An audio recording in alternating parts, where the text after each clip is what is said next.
আজকে বানাবো রেস্টুরেন্টের মতো বা স্ট্রিট স্টাইল এগ চাউমিন। বাড়িতে থাকা কিছু সহজ উপকরণ ব্যবহার করেই এটি চটজলদি বানিয়ে নিতে পারবেন। তো চলুন দেখে নিই এর জন্য আমাদের কি কি লাগছে। প্রথমে আমি কিছুটা জল গরম বসিয়ে দিয়েছি, ওর মধ্যে অল্প নুন আর 1 চামচ সাদা তেল যোগ করে চাউমিনটাকে সিদ্ধ করে নেব, আর ওটাকে ঠান্ডা জলে ভালো করে ধুয়ে নেব। এবার ওটাকে কোনো একটা জায়গায় ভালো করে ছড়িয়ে রেখে দেবো ঠান্ডা হবার জন্য। এবার দুটো ডিমকে অল্প গোলমরিচ আর নুন দিয়ে ফেটিয়ে নেব। ফ্যাটানো ডিমগুলোকে দিয়ে আমি একটা অমলেট বানিয়ে নেব। অমলেটটা একদমই হার্ডভাবে ভাজা যাবে না, খুব সফট এটাকে ভেজে নিতে হবে, কারণ এটা আমরা আবার পরে চাউমিনের সঙ্গে অ্যাড করে নেব। অমলেটটাকে আমি খুন্তি দিয়ে স্ম্যাশ করে নিচ্ছি ছোট ছোট টুকরোর আকারে। অমলেটটা উঠিয়ে নেওয়ার পর ওই কড়ার মধ্যে আমি কিছুটা সাদা তেল যোগ করে দেব। ওর মধ্যে অ্যাড করে দিচ্ছি কিছু গ্রিন বিনস। 1 চিমটি নুন দিয়ে দিলাম যাতে বিনসটা খুব তাড়াতাড়ি সফট হয়ে যায়।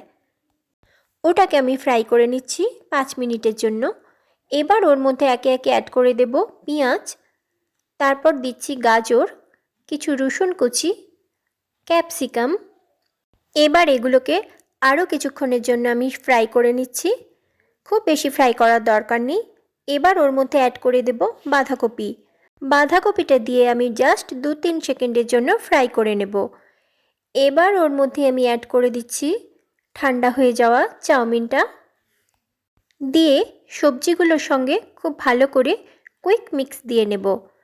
এবার ওর মধ্যে যোগ করে নিচ্ছি কিছুটা সয়া সস, চিলি সস আর কিছুটা গোলমরিচের গুঁড়ো। এবার ওর মধ্যে অ্যাড করে নিচ্ছি আগে থেকে ভেজে রাখা ডিমটা। এবার সব কিছুকে খুব ভালোভাবে মিক্স করে নিতে হবে। এই সময় গ্যাসের ফ্লেমটাকে একদম হাই রাখতে হবে। যখনই এরকম চাউমিন বাড়িতে বানাবেন, গ্যাসের ফ্লেমটা সম্পূর্ণভাবে হাই হিটে দিয়ে চাউমিনটা ভাজার চেষ্টা করবেন।